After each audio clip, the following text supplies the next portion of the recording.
Stock market में। तो आज निफ्टी बैंक निफ्टी में हमें एक अच्छा खासा फॉल देखने को मिला है। अगर हम लोग निफ्टी का चार्ट देखते हैं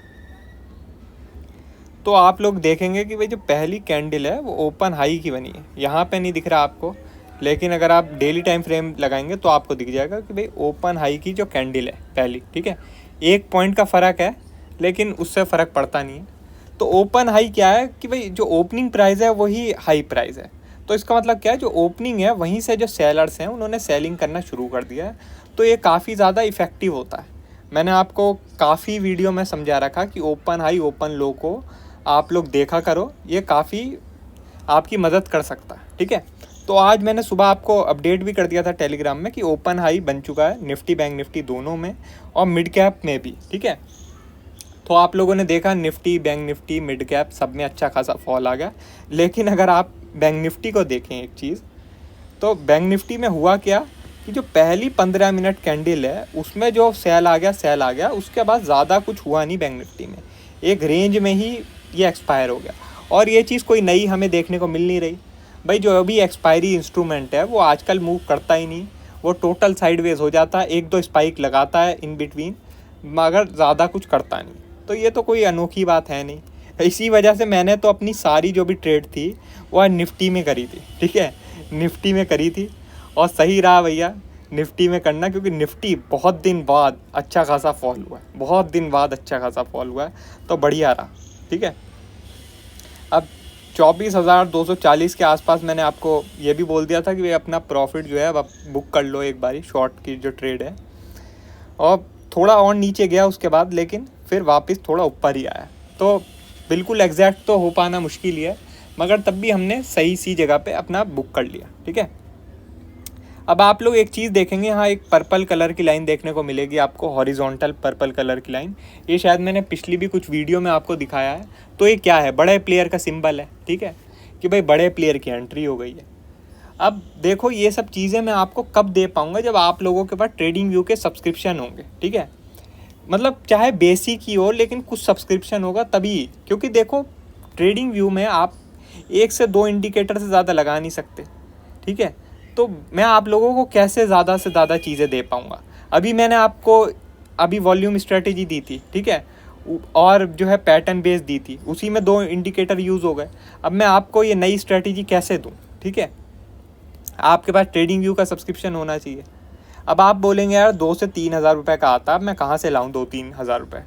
तो अब मेरी एक बात सुनो आप लोग, अगर आप ट्रेडिंग को लेके सीरियस हैं, पैसा कमाना चाहते हैं ट्रेडिंग से, तो भाई एक मॉनिटर तो चाहिए होगा आपको, या अकेले सीपीयू में ही आप जो है सब कुछ देख लेंगे, ठीक है। सीपीयू में ही आप प्रोसेसिंग भी कर लेंगे, सीपीयू में ही आप अपना विजुअल्स भी देख लेंगे, आप सब कुछ वहीं कर लेंगे।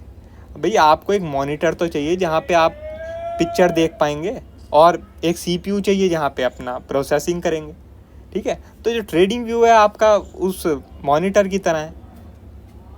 देखो जो ब्रोकर्स के ऐप है ना, उनमें काफ़ी ज़्यादा लिमिटेशन है, उनमें हम कोई भारी इंडिकेटर यूज़ नहीं कर पाते। तो इसकी वजह से मैं आपको नई नई स्ट्रेटेजी ज़्यादा दे नहीं पाता हूँ। मगर ट्रेडिंग व्यू क्या है कि उसमें आप कितने भी इंडिकेटर यूज़ कर सकते हैं। तो इसलिए आप अगर ट्रेडिंग को लेकर थोड़े सीरियस हैं तो कोशिश करिए कि आप एक ट्रेडिंग व्यू का सब्सक्रिप्शन तो कम से कम ले लें, ठीक है। तो उसके बाद फिर मैं जल्दी से जल्दी ये वाली नई स्ट्रैटेजी भी आप लोगों के लिए लेके आ पाऊँ कि भाई बड़े प्लेयर की एंट्री किया है। अब इस चीज़ को देख के कोई एक्साइट मत हो जाना, ठीक है। अब यहाँ पे तो देख रहे हैं यार, यहाँ पे बड़ा प्लेयर की एंट्री थी, मैं सेल करता और मुझे इतने पॉइंट मिल जाते। भाई अब थोड़ा पीछे भी देख लो, यहाँ पे देखो बड़े प्लेयर की एंट्री थी, लेकिन मार्केट में क्या हुआ, साइडवेज हो गई, फिर ऊपर गई ऊपर, लेकिन साइडवेज हो गई। तो इसलिए एक चीज़ मैं आपको बता देता हूँ कि ज़रूरी नहीं है कि आपको पता लग गया भाई बड़े प्लेयर की एंट्री हो गई तो मार्केट अब ऊपर ही जाएगी या मार्केट नीचे ही जाएगी। मार्केट हो सकता है थोड़ा रेंज बनाए फिर ऊपर जाए, या हो सकता है भाई बड़े प्लेयर की एंट्री आई, कोई और भी इससे बड़ा प्लेयर आ गया और इसका नीचे ब्रेकडाउन हो गया, ठीक है। तो इसलिए आप को थोड़ा देखना पड़ेगा, 100% कोई भी चीज़ नहीं होती। अब मैं इससे और पीछे जाता हूँ, यहाँ पे आप देखिए तो भाई बड़े प्लेयर की एंट्री हुई, मार्केट भी रॉकेट हो गई, ठीक है। बड़े प्लेयर की एंट्री हुई, मार्केट भी रॉकेट हो गई। तो भाई रॉकेट भी होती है मार्केट, और गड्ढे में भी जाती है, जैसे यहाँ गड्ढे में चली गई, ठीक है। गड्ढे में भी जाती है और साइडवेज भी हो जाती है। आपको थोड़ा अपना दिमाग लगाना होगा। अगर आप बिल्कुल ही अपना दिमाग को बंद कर देंगे तो कुछ गुजारा हो नहीं पाएगा, ठीक है। अब इन सब चीज़ों को पता है कैसे यूज़ किया जाता है असलियत में, मैं आपको बता देता हूँ कि भाई जैसे यहाँ पे बड़े प्लेयर की एंट्री हो गई, तो आप समझ लीजिए भाई जब तक ये जो कैंडल का लो है ये सलामत है, तब तक भाई मार्केट जो है बाय ऑन डिप है।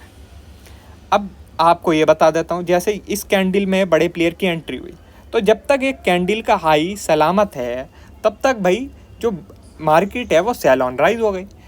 अब आप लोग बोलेंगे यार बड़ा प्लेयर का जो अभी हाई है वो तो सलामत है, तो क्या कल मार्केट गिर जाएगी? तो हो सकता है भाई मार्केट गिर जाए, ठीक है। तो आपको कल के लिए कौन सा लेवल ध्यान रखना है? 40 मतलब 24,420, 24,420 इसके ऊपर जाएगा तो भाई वापस से थोड़ा मार्केट को ऊपर जाता हुआ देख सकते हैं। मगर जब तक 24,420 के ऊपर नहीं जाता, मार्केट एक ऐसी रेंज ही बना सकती है या थोड़ा सेल ऑफ आ सकता है, ठीक है। तो इसका आप लोग ध्यान रखना, क्योंकि भाई यहाँ पे बड़े प्लेयर की एंट्री हुई भी है। अब एक बारी तो देखो बड़े प्लेयर ने सेल ऑफ करा दिया, लेकिन जब बड़े प्लेयर के पास मार्केट वापस आती है तो एक बारी दोबारा भी झटका देने की कोशिश करता है।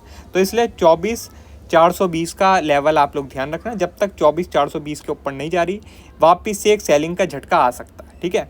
अब कितना बड़ा आता है इस दफ़े वो बात अलग है। अब एक चीज़ और है, मैं आपको एक और चीज़ दिखाता हूँ। अब जैसे बैंक निफ्टी है, ओहो रुको यार, अब जैसे बैंक निफ्टी है, कहाँ चला गया यार,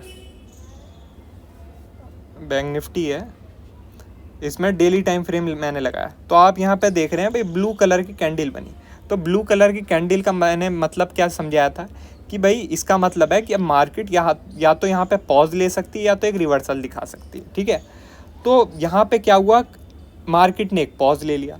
तो इन सब चीज़ों की मदद से आप लोग मार्केट को समझ सकते हैं, ठीक है। अब आप एक चीज़ सोचिए कि आप ये सब हाइड कर दीजिए, ये सब हाइड कर दीजिए। अब बताइए अकेली यहाँ पे आपको क्या दिख रही है? एक ग्रीन कलर की कैंडल दिख रही है, उसके बाद फिर एक और कैंडल दिख रही है जिसने इस हाई के ऊपर क्लोजिंग दी है। तो आप तो बोलेंगे यार मार्केट पॉजिटिव है, मार्केट और ऊपर जाएगी। मगर अगर आपके पास ये इन्फॉर्मेशन आ गई कि भाई यहाँ तो ब्लू कलर की कैंडल आ गई, यहाँ तो रिवर्सल के चांस बन सकते हैं, तो आप यहाँ पे ब्लाइंडली बुलिश नहीं होंगे ना। यहाँ पे आप कॉल ऑप्शन सेल करने की सोचेंगे, या फिर अगर आपको कोई बाउंस मिलता है तो आप पुट ऑप्शन बाय करने की सोचेंगे, ये सब सोचेंगे। तो यही बता रहा हूँ, इन सब स्ट्रैटेजी की मदद से आप लोग काफ़ी बेहतर कर सकते हैं। बस आपको क्या है, थोड़ा सा जो है अपना दिमाग भी यूज़ करना होगा। अगर आप थोड़ा अपना दिमाग यूज़ कर लेंगे तो काफ़ी बेहतर कर पाएंगे। जैसे मैं निफ्टी में बताता हूँ, निफ्टी में आप देखिए यहाँ पर ब्लू कलर की कैंडल बनी थी, ठीक है, लेकिन अगले दिन क्या थी, एक्सपायरी थी, ठीक है, और मार्केट नीचे आने को तैयार नहीं थी। तो मैंने आपको सुबह ही अपडेट कर दिया था कि भाई आज अवॉइड करो सेलिंग का प्लान। ये जो ब्लू कलर की कैंडल है इसका इम्पैक्ट शायद हमें फ्राइडे को देखने को मिले, और आप लोग देखिए फ्राइडे को हमें एक अच्छी खासी रेड कैंडल देखने को मिल गई थी। उसके बाद वापस से अप ट्रेंड शुरू हो गया, ठीक है, लेकिन बैंक निफ्टी में अभी तक भी नहीं हुआ। तो आपको अपना भी थोड़ा दिमाग यूज़ करना होगा। अगर थोड़ा भी दिमाग यूज़ कर लिया ना, तो सच बता रहा हूँ, जो जो मैंने आपको चीज़ें दे रखी हैं उससे आप बहुत बेहतर कर पाएंगे। आप खुद भी मानेंगे कि अगर आपके पास ये सब इन्फॉर्मेशन आ गई कि भाई यहाँ पे रिवर्सल का चांस बन सकता है, या यहाँ पे बड़े प्लेयर की एंट्री हुई है, ठीक है, यहाँ पे बड़े प्लेयर की एंट्री हुई है, तो मैं सेल ना मतलब बाय ना करूँ, ठीक है, तो आप बताइए बेहतर कर पाएंगे ना। तो यही बता रहा हूँ, बस थोड़ा अपना दिमाग का यूज़ कीजिए और ट्रेडिंग व्यू का कम से कम सब्सक्रिप्शन लीजिए कि भाई अगर आप ट्रेडिंग में सीरियस है तो कम से कम ट्रेडिंग व्यू का सब्सक्रिप्शन तो होना ही चाहिए यार। मैं तो मिनिमम ये चीज़ तो आप लोगों से एक्सपेक्ट करता ही हूँ, ठीक है। बाकी चलो मार्केट की हम बात कर लेते हैं। तो मैंने आपको बता दिया कि भाई 24,420 का एक इम्पॉर्टेंट लेवल है। इसके ऊपर जब तक नहीं जाता थोड़ा मार्केट फंसी रहेगी, ठीक है। और बाकी भी मुझे ऐसा ही लग रहा है एक इनसाइड कैंडल बन सकती है कल। और कल निफ्टी की एक्सपायरी है, आप लोग वैसे भी जानते हैं कि एक्सपायरी इंस्ट्रूमेंट तो कुछ करते धरते हैं नहीं आजकल। तो वही मुझे लग रहा है कि एक डोजी टाइप कैंडल हम देखेंगे, एक इनसाइड कैंडल हो सकता है हम कल निफ्टी में देखें, ठीक है। बैंक निफ्टी में कोई बड़ा मोमेंटम चाहिए हमें, तो ये जो रेंज है ये ब्रेक होनी होगी। जब तक ये रेंज ब्रेक नहीं हो रही तब तक कोई बड़ा मोमेंटम हमें मिलने नहीं वाला बैंक निफ्टी में। 51,900 के नीचे, या तो भाई 53,000 के ऊपर निकले बैंक निफ्टी, तभी कुछ मज़ा आएगा बैंक निफ्टी में। उससे पहले एज एन ऑप्शन बायर कुछ ज़्यादा मज़ा है नहीं, ठीक है। तो आप यही लेवल मार्क कीजिए 51,900 या 53,000, तभी आप बैंक निफ्टी में ट्रेड लीजिए, ठीक है। उससे पहले अगर आप एक प्योर ऑप्शन बायर हैं तो बैंक निफ्टी को अवॉइड ही कीजिए, ठीक है। आज आप लोगों ने खुद देखा होगा कि मैंने सारी जो भी ट्रेड थी वो निफ्टी में करी थी। माना कि मैं एक ऑप्शन सेलर हूँ, लेकिन तब भी निफ्टी में ट्रेड करी थी, और वैसे बढ़िया ही रहा, क्योंकि निफ्टी में हमें तब भी सेल करने का चांस मिल गया। बैंक निफ्टी में तो जो सेल होना था सुबह ही होके निपट गया, ठीक है। बाकी जो भी अपडेट होगी वो मैं आपको टेलीग्राम में बता दूंगा। वीडियो अच्छी लगी हो तो लाइक कर देना, और चैनल पर नए हो तो सब्सक्राइब कर देना। आज के लिए बस इतना ही, थैंक यू।